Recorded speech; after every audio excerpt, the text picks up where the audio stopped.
Ok, salut à tous, j'espère que vous allez bien. Aujourd'hui on se retrouve pour le deuxième épisode de comment créer sa marque de vêtements. Et aujourd'hui on a été voir un de mes créateurs préférés depuis super longtemps. Je suis allé voir Sam Barnes qui a créé le SNJC alias Silver Night Jazz Club. Alors en gros, pour faire simple, Silver Night Jazz Club c'est une reconstitution d'un club de jazz mais version textile, version vêtements. Et moi je suis fan de l'univers de cette marque et je suis ça depuis le début parce qu'en gros j'ai découvert Sam Barnes quand il faisait des vidéos sur YouTube. Et en fait le but de ces vidéos ça a été un petit peu de documenter toute la création de sa marque, donc depuis le début de l'apprentissage par exemple de la sérigraphie et de tous les autres éléments de la création d'une marque jusqu'à quand il a sorti sa marque, le SNJC, il y a maintenant 3 ans si je dis pas de bêtises. Vu que le but de cette série c'est d'aller voir différents créateurs qui ont différents budgets, qui ont différentes méthodes de travail, bah, le retour d'expérience de Sam était super cool parce qu'il était très différent de celui de Rémi qui a créé la marque Waze, mais pour autant tout aussi intéressant. Et moi Sam, j'avoue je suis fan de lui, j'adore, je pourrais l'écouter parler pendant des heures, je le kiffe de ouf. Pour vous donner un exemple de ce que fait Sam, il m'a envoyé un pull il y a pas longtemps, un hoodie, ça faisait partie de sa dernière collection où il rendait hommage à Bhumibol Adulyadej qui était un roi de Thaïlande qui était aussi jazzman. Et en gros à travers ses collections il met à la fois en avant l'univers du jazz mais aussi des acteurs du monde du jazz. Donc personnellement je suis pas très calé dans le monde du jazz, mais c'est un univers dans lequel j'ai toujours été un petit peu curieux, j'ai toujours essayé de découvrir 2-3 artistes et je trouve que l'ambiance globale du jazz se retrouve grave dans la marque. Quand j'ai découvert Sam, vraiment il y a eu un avant et un après, je me suis pas mal inspiré de lui et il le sait et c'est quelque chose que je lui dirai tout le temps parce que je le trouve vraiment bon dans tout ce qui fait que ce soit la vidéo et la marque. Donc maintenant on va arrêter le blabla, je vais vous laisser regarder la vidéo. En attendant, si vous kiffez, n'oubliez pas de mettre le petit pouce bleu, de commenter en laissant votre avis, ou si vous avez des questions aussi laissez vos questions, je réponds toujours à tous les commentaires donc je me ferai un plaisir de répondre à vos questions. Et aussi bien sûr abonnez-vous en activant la petite cloche des notifications, comme ça vous êtes au courant dès que je sors du contenu sur YouTube, généralement tous les dimanches à 19 h. Et je vais vous laisser maintenant avec le retour d'expérience de Sam sur la création de sa marque. J'espère que ça en inspirera plus d'un d'entre vous et si c'est pas le cas, vous inquiétez pas, il y aura des retours d'expérience de plein d'autres créateurs. Et en fait le but c'est que ma série de vidéos en global, quand j'aurai 10, 15, 20 épisodes, viennent vraiment apporter tout un tas d'éléments sur la création de marque de manière différente, qu'on fasse de la broderie, qu'on fasse de la sérigraphie, qu'on fasse de l'impression, qu'on fabrique le textile ou pas, qu'on ait un univers musical, un univers jeu vidéo, un univers vraiment à part dédié à la marque. J'espère qu'avec cette série vous allez en apprendre encore plus et en tout cas vous allez voir avec Sam on en apprend beaucoup, donc je vous laisse avec la vidéo. Attention, 1, 2, 3, c'est parti.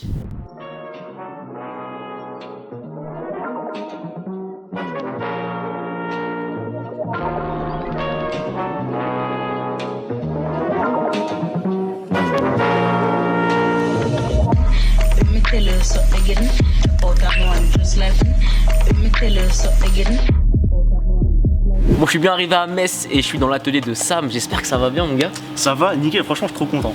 Mec, ça fait super longtemps qu'on avait prévu cette petite vidéo. Je vous le dis, le lieu est incroyable. Vraiment, c'est un lieu atypique de ouf. Ah bah, j'avais jamais mis les pieds. Une visite, tu vois. Ah ouais, on va se faire une petite visite après. Je pense que c'est unique. Je te remercie déjà de m'accueillir ici dans le club, comme tu peux le dire. Est-ce que tu pourrais premièrement m'expliquer qui tu es Sam et expliquer un petit peu tout le délire autour de ta marque de vêtements? Moi c'est Sam, 23 ans, enchanté. Moi j'ai commencé avec des études en design graphique. Okay. Donc c'est un des premiers trucs qui m'a lancé un peu dans l'univers du design, tu vois. J'ai toujours aimé ça, genre toute ma vie j'ai vraiment kiffé le design et tout. Et en parallèle je faisais pas mal de vidéos sur YouTube où j'expliquais mes études, genre qu'est-ce que je fais et tout. Et ça m'a apporté pas mal de gens qui étaient intéressés vraiment par le design, tu vois. Moi petit quiproquo, j'ai arrêté mes études comme ça, tu vois. Et moi je suis toujours parti dans l'esprit où j'allais au bahut pour apprendre des trucs et pas forcément avoir un diplôme. En fait grosso modo c'est pour ça que je suis parti, c'est parce qu'à la fin on bossait plus pour comment avoir un diplôme que comment faire du design. Ça malheureusement c'est moi je suis pas dans le design mais c'est un peu ouais non c'est un peu le même délire partout. Mais le truc moi qui m'a toujours stressé c'était je voulais pas être designer pour faire des logos Pérave pour genre ou une affiche pour la fête du jambon, tu vois. Donc non mais vraiment au final tu passes beaucoup de ton temps en tant que designer à faire des trucs comme ça pas très intéressants. Pour réussir à faire ton propre truc à toi, la meilleure solution c'est de faire un produit. Moi le premier truc qui m'a branché c'est la marque de vêtements. C'était genre en 2016, je me suis dit ouais il y a trop un truc à faire avec des t-shirts et tout. Enfin tu sais genre le t-shirt c'est comme un bout de papier, c'est un médium sur lequel tu peux imprimer et tout et c'est super stylé. Donc j'avais un projet que j'ai documenté un peu avec ma chaîne YouTube et tout. Et ça et je te le dis franchement et je l'ai dit à plein de monde, tu m'as grave inspiré là-dessus. Dans la forme c'était excellent. Enfin, ça l'est toujours si tu continues, j'espère un jour. Les retours que j'avais à l'époque sur mes vidéos, c'était vraiment les gens ils se sentaient investis, tu vois. De ouf. Genre ils sont en mode ouais, on suit le process, c'est cool et tout. Et même si les gens ils s'en foutaient des saps, ils ont quand même aujourd'hui c'est un peu la même avec la marque, tu vois, on est une marque basée sur le jazz, mais même si les gens ils s'en foutent du jazz, ils arrivent à trouver un truc et à s'intéresser à la marque, tu vois. J'ai commencé à faire de la sérigraphie, j'ai voulu apprendre moi-même, on en faisait un peu au bahut, mais c'était archi nimble. Vraiment, en gros, on avait un atelier, pas de prof, pas de cours. Donc en gros, vous allez à l'atelier et clairement c'était de l'expérimentation. On savait pas pas ce qu'on faisait, tu vois. On essayait des trucs et tout, bref, c'était n'importe. J'ai rien appris là-bas, tu vois. Mais après, moi de mon côté, j'ai voulu apprendre. Je me suis un peu lancé dans la sérigraphie. J'ai eu un projet d'éparture que voilà, on en reparlera un peu après. Carrément, avec mais plaisir. en gros, le projet était un peu trop conséquent pour ce que moi je voulais faire. Donc j'ai voulu tâter le terrain d'abord avant ça. Pour tâter le terrain, j'ai lancé une petite marque qui s'appelait le SNJC, aka Silver Night Jazz Club. Et au final, ben, j'ai tellement kiffé le truc, tu vois. Aujourd'hui, on est à l'atelier du SNJC et pas de départure, tu vois. Je me suis découvert une vraie passion pour le jazz quand je suis parti en stage en Angleterre. Genre, je suis parti pendant 2 mois à Liverpool. Et ils ont perdu ton ordi. Ils ont perdu tu mon vois ordi. que je suis. Mec, je m'en souviens très bien. Un traumatisme. Merci de sortir les traumatismes comme ça. Non, mais vraiment. Non, mais ouais, c'était une super expérience, tu vois. Genre, c'était vraiment révélateur pour moi d'être parti 2 mois seul en Angleterre. C'était trop cool. Et quand je suis revenu, j'étais un peu à fond dans le jazz, ou en tout cas, genre, j'écoute pas que du jazz, tu vois. Les gens ils disent ouais, t'écoutes que du jazz et tout. Mais non, en vrai, c'est surtout genre, il y a une ambiance avec, tu vois. Genre, j'écoute quand j'ai envie d'avoir cette certaine ambiance. Et moi, ce qui me fait kiffer dans les marques de vêtements, c'est justement l'univers et l'ambiance qui s'en dégagent. Donc, je me suis dit, vas-y, il y a un truc à faire avec le SNJC. Et je me suis lancé là-dessus. Et puis aujourd'hui, on est là, quoi. Et on s'excuse si des fois, il y a des petits gens qui déplacent des trucs. Vous comprendrez après pourquoi le lieu est incroyable, mais du coup, il a son lot de qualité et de défauts. Ouais, voilà, c'est ça. Donc, il y a des gens qui, des fois, déplacent des meubles entiers. Et d'autres qui coupent du bois, mais bon, apparemment, aujourd'hui, non. Aujourd'hui, ils sont pas là. Du coup, quand tu me parlais de la marque, tu disais on bosse sur tel truc. Tu dis on parce que vous êtes plusieurs à bosser là-dessus ou... Ouais, attends, c'est le truc. Genre, tout le monde me dit, ma copine en premier, elle me dit toujours, mais arrête de dire on, ça fait chelou, genre, t'es tout seul. Déjà, j'étais pas toujours tout le temps tout seul. J'ai eu un stagiaire, je tiens à le préciser, pendant 2 mois. Big up Titouan. Excellent. C'était un bête de stagiaire. On a fait des trucs et tout par rapport à l'univers du club, tu vois. Genre, en fait, on est vraiment, il y a un esprit de club. Il a encore dit on. Vas-y. Non mais c'est un tic maintenant, tu vois. Non mais tu sais, il y a un esprit de club où genre, par exemple, c'est pas moi qui l'ai lancé, c'est une petite gimmick qu'il y a au club. En gros, les clients, entre guillemets, ils me disaient toujours genre, ouais, je suis trop content de faire partie du club, je suis un nouveau membre et tout. Et tout le monde me parlait de ce truc de membre. Donc maintenant, les clients, le mot client, il existe plus au club, tu vois. Maintenant, c'est des membres. Donc à chaque fois, genre, je dis ouais, un nouveau membre au club et tout, tu sais, c'est pas un client. Non mais je capte. Il y a ce côté fédérateur et forcément, genre, le fait de dire on, en fait, c'est parce que tout le monde est un peu impliqué dans le projet, tu vois. Genre, certes, je suis un peu seul à galérer, mais voilà, il y a quand même un côté fédérateur autour du projet. Non mais c'est stylé, moi je pense de toute façon pour une marque de vêtements c'est toujours lourd d'impliquer le mec qui va acheter, tu vois. De ouf. Pas seulement par le fait qu'il portait ça, mais du coup aujourd'hui tu peux le dire, enfin tu taffes tout seul sur la marque. Ouais, bah là ouais, sur les trucs comme ça je suis vraiment solo. Après il y a certains trucs, par exemple les packaging c'est pas moi qui les fais, tu vois. Donc en gros là on va faire appel à quelqu'un qui est spécialisé là-dedans, mais la plupart des trucs vraiment c'est moi qui fais tout solo, quoi. Toi à travers ta marque, t'as essayé de transmettre des vraies valeurs et il y a un vrai délire autour du truc. C'est-à-dire que quand on reçoit un colis du SNJC, l'étape d'ouverture du colis, je trouve qu'elle est super importante parce que je trouve que ça ramène un truc que tu trouves pas forcément chez d'autres créateurs. Est-ce que tu peux un peu nous en parler ou... Ouais, bah moi c'est vraiment le truc que je voulais mettre en avant, genre le Silver Night Jazz Club c'est censé être un lieu fictif, tu vois, d'un jazz club, tu vois. Donc en gros, dans l'idée, le concept de la marque, ça a toujours été d'approfondir l'univers pour que les gens ils aient l'impression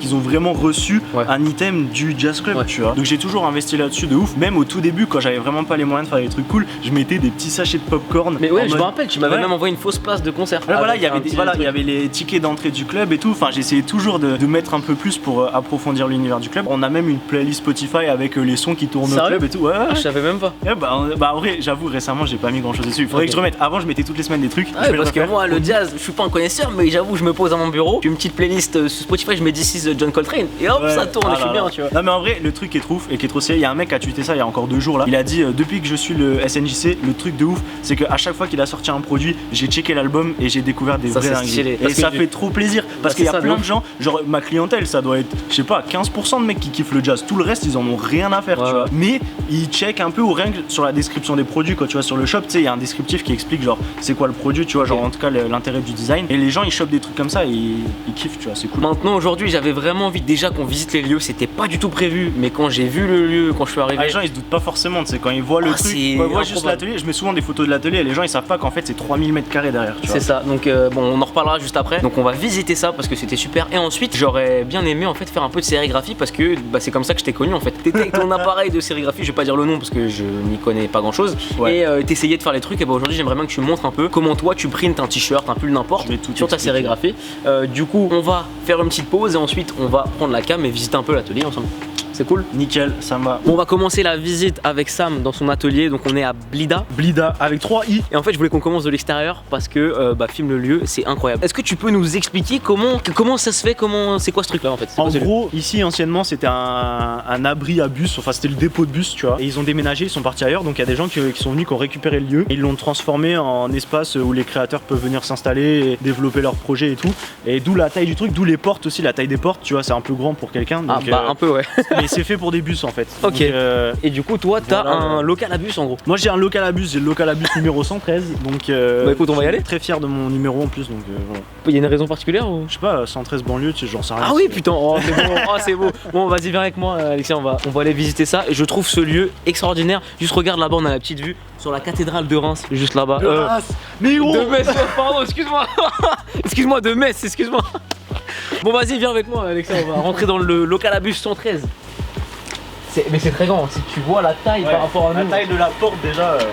Improbable. Et là du coup on est dans l'atelier du SNJC, Cybernight Jazz Club. Du coup je te laisse me faire la petite visite de ton atelier. Du coup t'as 20 mètres carrés pour toi. J'ai 20 mètres carrés, enfin techniquement on a 25 mètres carrés, mais bon faut laisser un peu de place pour les gens y passent, tu vois. Donc moi j'ai voulu fermer un peu le lieu. Donc en gros j'ai fait toute une structure avec des chevrons de bois et avec des tissus. J'ai construit tout ça en solo avec mon grand-père, tu vois. On s'est vraiment big up à au grand-père. En 2 jours on a dit vas-y on va faire ça. Donc on a tout construit, une petite structure qui fait au total 20 mètres carrés. Derrière là il y a les cadres, donc ça c'est tous les cadres qu'on utilise en sérigraphie. Donc on verra après tout à l'heure. Tu peux en sortir un? Ouais vas-y. Tu vois, en gros, il y a les visus dessus, tu le tiens complètement à l'envers. Ah, à l'envers. Non, attends, comme ça, regarde. Ah, pardon, ça s'imprime de l'intérieur, tu vois.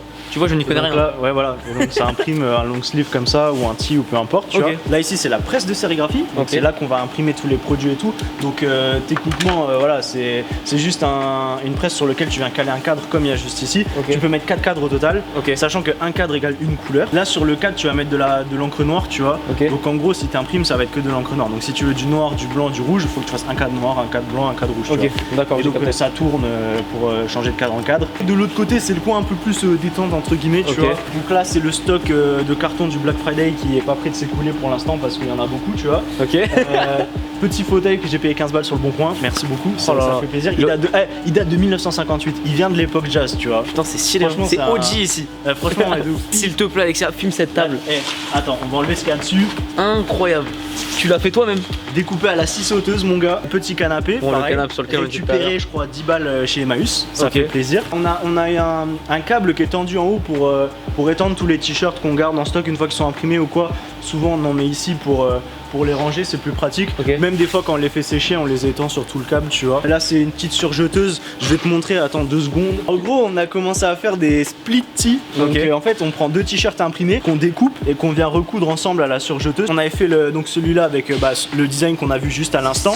Et à l'époque on avait fait un Sinatra. Ça c'est le tout premier Sinatra que j'avais fait en split, tu vois. Ah ça rend super bien. C'était il y a longtemps, au début de l'année, c'était le tout le premier que j'avais fait. Pour tout ce qui est de la construction du truc, il y a peut-être pour genre 400 balles, un truc comme ça, de bois, de tissu, c'est pas non plus méchant. Ouais, et c'est surtout pas nécessaire en fait. C'est vraiment c'est décoratif et tout, tu vois. Après, une presse comme ça coûte quand même genre pour un niveau de base, c'est un peu plus cher, genre c'est 500-600 euros, tu vois. Mais il y a des presses avec juste un cadre. Moi j'ai commencé avec presse un cadre, tu vois, c'est normal, ça coûte vraiment beaucoup moins cher. Tu peux en avoir à 100 balles et tout, même peut-être un petit peu plus, tu vois. Bon, du coup, on a vu un peu l'atelier en détail. Blida, c'est un lieu où il y a 10 millions de trucs. Plein de gens qui font plein de trucs différents en plus. Ok, donc moi je veux que tu me fasses faire un petit tour parce que le lieu a l'air trop stylé et pour m'expliquer un peu le pourquoi du comment en fait. Ouais, ok, c'est cool. Ça roule pas de Du coup, c'est juste on va aller checker, on va faire le tour par là, dans les petites allées qu'on doit réserver pour un passage express s'il faut ou quoi, tu vois. Ok, c'est peut-être toujours mieux en termes de sécurité.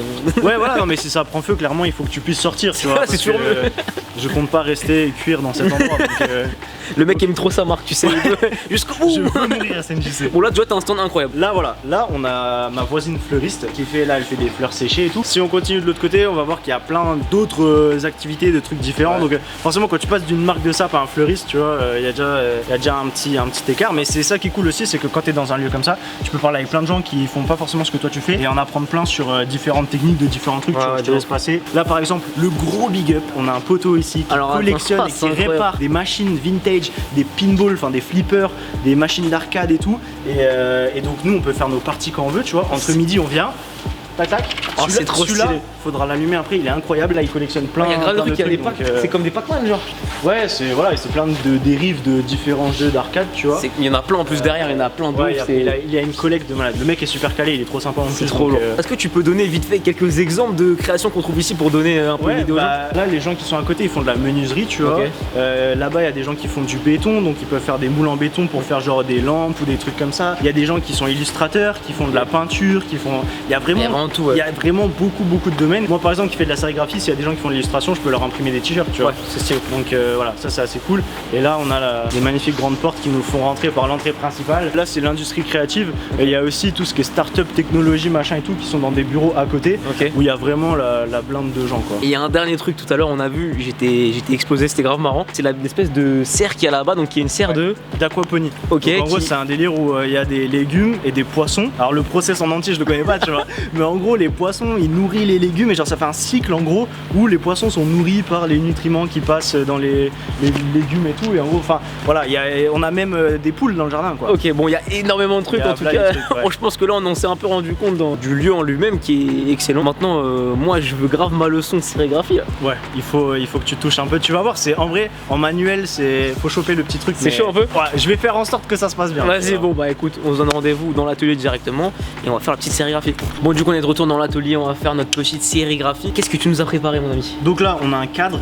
Le cadre, il est juste scotché pour éviter que l'encre elle passe, parce que voilà, l'émulsion elle va pas jusque tout au bord, donc c'est juste pour éviter qu'il y ait de l'encre partout. Une fois qu'on a son cadre avec son design, on vient le placer sur sa machine. Alors le truc en bois sur lequel on met le t-shirt s'appelle une Jeannette. Ok, important. J'ai tracé des lignes pour essayer de centrer un peu, ça se voit pas trop, tu vois, mais grosso modo c'est pour qu'au moins le design... Peut-être approche-toi, peut-être tu verras les petites lignes là. Tu vois, on voit si on appuie dessus, il y a des lignes à droite à gauche. Yes. Et ça permet un peu de centrer son design et qu'il soit au moins droit, tu vois. Puis après on vient le serrer sur la presse comme ça. Une fois que le cadre il est mis correct, on va préparer l'encre. Moi j'utilise des encres à base d'eau. Donc en gros, bon ça c'est un tout petit peu parce que c'est une couleur un peu spé, mais je trouvais que ça pouvait être marrant d'imprimer la couleur là. En général nous on imprime beaucoup de noir. Donc si tu check, attention 2 secondes, il y a le petit pot d'encre, voilà. Ah ouais, on n'est pas sur la même taille, c'est pas pareil. Ça c'est 5 kg de noir, tu vois. En fait il y a 2 encres différentes, il y a le plastisol et l'encre à base d'eau. Le plastisol c'est un truc qui est un peu plus chimique, mais en gros ça a une couverture plus forte. Après les encres à base d'eau c'est beaucoup plus safe, c'est plus écolo, il n'y a pas de produits chimiques. Et puis moi je préfère le feeling sur le produit parce qu'en gros tu sens rien, tu vois. Genre l'encre au lieu d'être sur le produit, le plastisol c'est sur le produit, l'encre à base d'eau elle est dans le produit. Elle est dans les fibres. Ça s'imprègne vraiment dans les fibres. Exactement. Donc pour que ça tienne bien sur le t-shirt, il faut ajouter un petit additif. Donc on a un additif comme ça, c'est un additif de séchage à froid. On va mélanger de l'encre comme ça avec 10% de cet additif là. C'est quoi l'additif?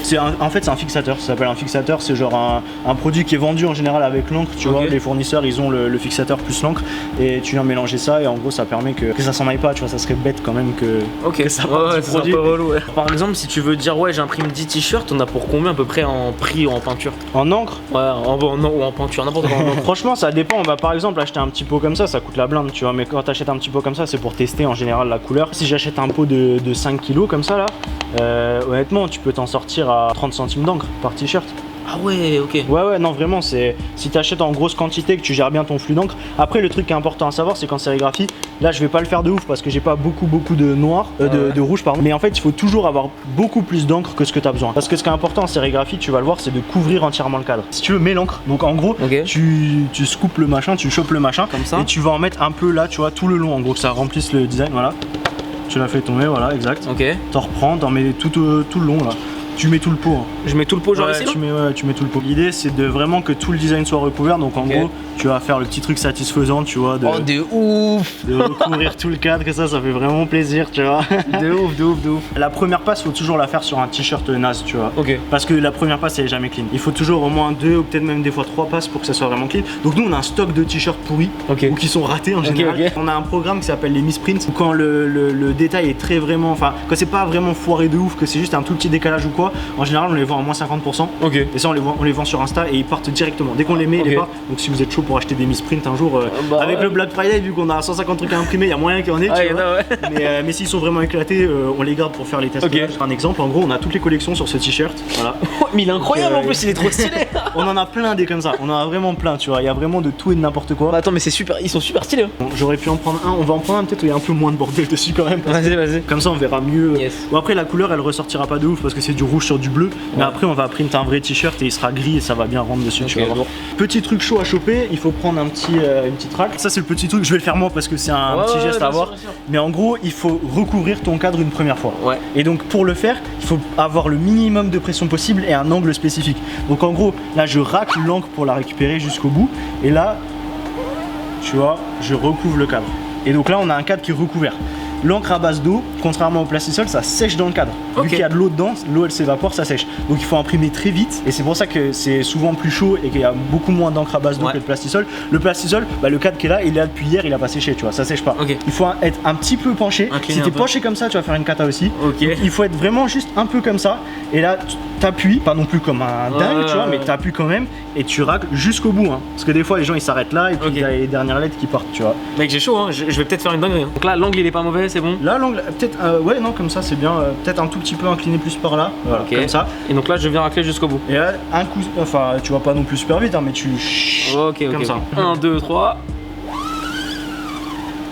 Nickel. On va mater ce que ça a donné. Comme je t'ai dit, la première passe, elle est jamais parfaite, tu vois. Donc c'est pas passé. Donc là j'ai foiré le truc. La règle dans le textile, c'est d'avoir le logo à 4 ou 5 doigts du col, en général, comme ça. 4 ou 5 doigts, non, 3 ou 4 pardon. En vrai, je sais pas combien de doigts j'ai, mais. T'as raison, parce que même là c'est pareil. Ouais, c'est ça, c'est 3 ou 4. Écoute, là on est pas mal. Donc on va poser le cadre, tu veux le faire? Bah moi je suis carrément chaud, ouais. Donc ce qu'on va faire, c'est que bonne pression quand même plus qu'avant. Et on va faire 2 passages. Tu vas le tirer une première fois, bien fort comme ça. Et après tu vas remettre de l'autre côté et sans rien faire, juste le reposer de l'autre côté et tu vas retirer une deuxième fois. Alors du coup là, vrai, c'est là, faut pas que je me foire. Et franchement, il y a pas beaucoup de gens qui réussissent leur premier t-shirt. C'est vrai? Ouais, vraiment. Moi je vais le réussir. J'ai confiance en toi. Alors du coup, inclinaison comme ça. Ouais, bonne pression. Ok, bonne pression. Et tu tires. Voilà, là c'est mieux passé, tu vois. Remets là. Ok. Et tu refais pareil. Ok, là je te laisse faire. On va mater. Qu'est-ce qu'on dit? Oui. J'ai l'impression que c'est réussi. Il est nickel. Franchement, il est nickel. Là, en tout cas, on a un bon print, quoi. Il est clean. Alors après, ce qu'il faut faire vraiment attention, c'était la même un peu quand t'étais avec Rémi, c'est de prendre le t-shirt et de pas mettre l'encre sur le t-shirt, le produit. Il faut que tu le prennes vraiment. Sinon, ça peut baser, tu le pinces et tu le tires délicatement. Et en général, ce que tu fais aussi, c'est que tu passes ta main pour le décoller comme ça. Je te laisse l'enlever. Donc là, hop, il est c'est bon, il est un peu décollé. Donc là, je le pince bien ici. Ouais. Et tu le tires délicatement. Fais gaffe parce que ça va te rattraper d'un coup là un peu. Et là, voilà, t'as un t-shirt qui est print magnifique. Tu peux le poser sur le bureau. Faut pas que ça colle. J'ai essayé de... T'inquiète, en vrai, y a pas besoin non plus d'être... Non, c'est bon, ça va. Ok, super. Mais voilà, un t-shirt de print. Après, une fois qu'il est sec, moi je couds ma petite étiquette et il est prêt à partir. Bon bah je te remercie de ouf, Sam. Mais moi j'ai appris énormément de choses. Il fait nuit maintenant. Ouais, voilà, on est arrivé, il fait jour et là on repart, il fait nuit. Et c'est super lourd parce que voilà, comme j'ai dit, premier épisode, on a eu la vision de Rémi avec sa manière de faire des vêtements. Aujourd'hui la tienne et demain d'autres créateurs et qui montreront d'autres choses. Mais en tout cas aujourd'hui, ce que j'aime bien, c'est qu'on a fait les trucs à la main et qu'on a vu que en vrai, avec pas beaucoup de budget, on peut faire des trucs super cool. Et on peut commencer encore beaucoup plus bas que ce que je fais moi. Si jamais vous voulez plus d'infos sur le SNJC et pour surtout voir comment il a commencé, ces vidéos, bon il en fait plus trop en ce moment mais elles sont toujours disponibles et je vous invite vraiment à les regarder parce que du coup moi les toutes premières infos de ma life entière où j'ai entendu parler de sérigraphie, avant je ne savais même pas que ça existait, c'était chez Sam. Donc si jamais vous voulez, je vous mets un lien dans la description vers la chaîne YouTube de Sam, vous pouvez regarder ses anciennes vidéos, voilà, il galère, il rate, il réessaye parce que je pense que c'est aussi ça la création d'une marque de vêtements et de toute façon de tout en général, c'est de rater, de recommencer, de se casser la gueule et de réussir à la fin. Et du coup je vous mets aussi dans la description le lien vers le snjc.world qui est du coup le e-shop du Silver Night Jazz Club, donc des sables dont on a parlé aujourd'hui en fait, simplement. Pour terminer, est-ce que tu peux nous parler vite fait du futur de la marque? Est-ce que tu as des projets dont tu veux parler principalement? Ouais, bah nous vraiment un truc qu'on aimerait faire, la prochaine étape entre guillemets, ça serait d'ouvrir un shop. On adorerait, genre il y a pas vraiment pas beaucoup de marques indépendantes qui ont des shops, tu vois. C'est un truc qui se fait pas beaucoup. Nous en plus on aimerait faire un concept genre atelier shop, tu vois. Donc en gros on aurait un spot où on peut imprimer et en même temps vendre les produits. Toujours à Metz, hein, désolé pour les gens qui sont pas dans le coin. Mais tu auras toujours ton e-shop. Ouais, non bien sûr, c'est un complément, tu vois. Genre moi c'est juste avoir un atelier dans lequel en plus je peux vendre des trucs. Carrément. Ça sera encore un moyen de détendre l'univers et d'avoir un vrai lieu physique. Les gens ils me disent tout le temps ouais je veux venir au club et tout. Donc là ça sera l'occasion d'avoir le vrai club dans lequel les gens ils peuvent venir. Et puis après prochaine étape, bah ça serait carrément le seul truc qu'on fait pas pour l'instant au SNJC, c'est le textile. Donc là ça demande encore plus d'argent, tu vois. Donc de créer directement les vêtements. Ouais voilà. En fait je veux faire une gamme de basiques. Donc avoir genre des coloris de t-shirt, de long sleeve, de hoodie, pourquoi pas un jogger cargo, un truc comme ça, tu vois.